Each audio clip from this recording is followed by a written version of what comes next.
नमस्कार, मैं अनीता और आप देख रहे हैं मून सिटी न्यूज। भारत जोड़ो न्याय यात्रा को लेकर बाइक रैली, जिला कांग्रेस कटिहार बिहार में सियासी उथल पुथल के बीच राहुल गांधी की भारत जोड़ो न्याय यात्रा के सफल होने पर कांग्रेस के कद्दावर नेता तारिक अनवर के नेतृत्व में कटिहार में मोटरसाइकिल जुलूस निकाला गया, जो शहर के मुख्य मार्ग से होता हुआ राजेंद्र आश्रम में समाप्त हुआ।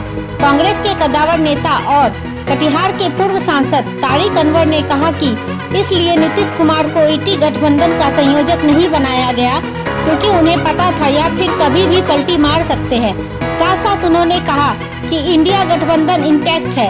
उन्होंने कहा कि आने वाले समय में इंडिया गठबंधन मजबूती से चुनाव लड़ेगा।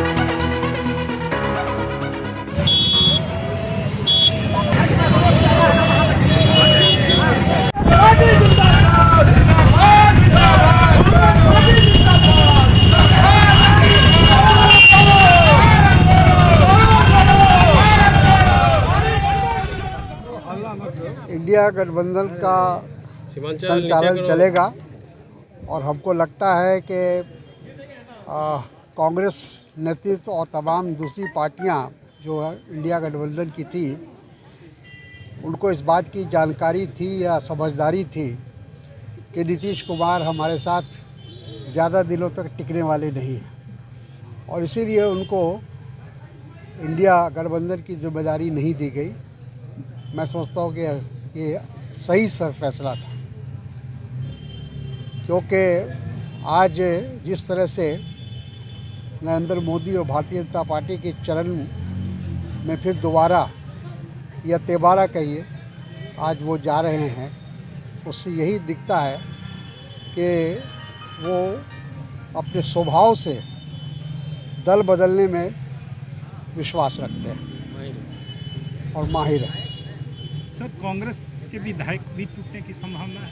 कोई संभावना नहीं है, कोशिश तो उनकी हो रही है। भारतीय जनता पार्टी का तो यही कमाल है कि जनता का जनादेश कुछ होता है, लेकिन सरकार भारतीय जनता पार्टी बनाती है।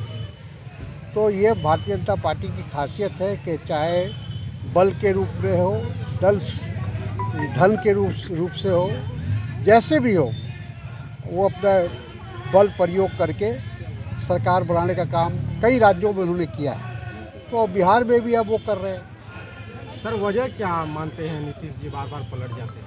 ठीक है, हमको लगता है कि सत्ता में बने रहने की जो लालसा होती है आदमी को, वो तमाम विचारधारा हो, सिद्धांत हो, नीति हो, कार्यक्रम हो, सब चीज़ों उनके सामने कोई वो महत्व नहीं रखता है और यही वजह है। आज बाकी जो लोग हैं, अगर दल बदलने की बात होती है तो 10 बार सोचते हैं, लेकिन हमारे नीतीश जी को 12 घंटे के अंदर वो दल बदल जाते हैं। उनकी नीति बदल जाती है, उनकी नीयत बदल जाती है, विचारधारा बदल जाती है। तो किसी किसी का स्वभाव होता है, शादी किसी से, अफेयर्स किसी से। सर, राहुल की न्याय यात्रा पर क्या बिहार की राजनीति, जो बदलती राजनीति है, वो असर पड़ेगी? देखिए, हाँ, ऐसी चुनौतियाँ बराबर आई हैं, कई बार आई हैं और उस चुनौतियों का सामना हम लोगों ने, सब लोगों ने किया है। यहाँ विपक्ष पूरी तरह से मजबूत है।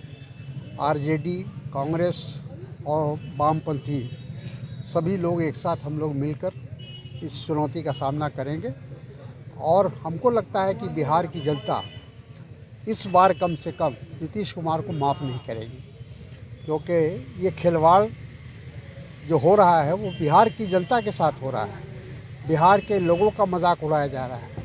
आज जो हमारी छवि, बिहार की छवि पूरे देश में बुरी तरह से एक तरह से गिरी है। मतलब राजनीतिक के जो एक कहा जाता था कि बिहार राजनीतिक तौर पर बहुत सूझबूझ वाला स्टेट है, राज्य है, लेकिन जिस तरह से नीतीश जी ने इसकी हालत बना दी है, अब आया राम गया राम, जो कल तक हरियाणा पर लागू होता था, अब बिहार पर लागू होने लगा है। लोकसभा का चुनाव पर असर पड़ेगा बिहार? कोई असर नहीं पड़ेगा। हम लोग बहुत उत्साहित हैं, पूरा हमारा गठबंधन उत्साहित है और सबसे बड़ी बात हमें उम्मीद है कि यह बिहार की जनता इस बार बहुत सोच समझकर फैसला लेगी ऐसे दलों को, ऐसी पार्टियों को, ऐसे नेताओं को नकारेगी जो उनके भावनाओं के विपरीत काम करते हैं।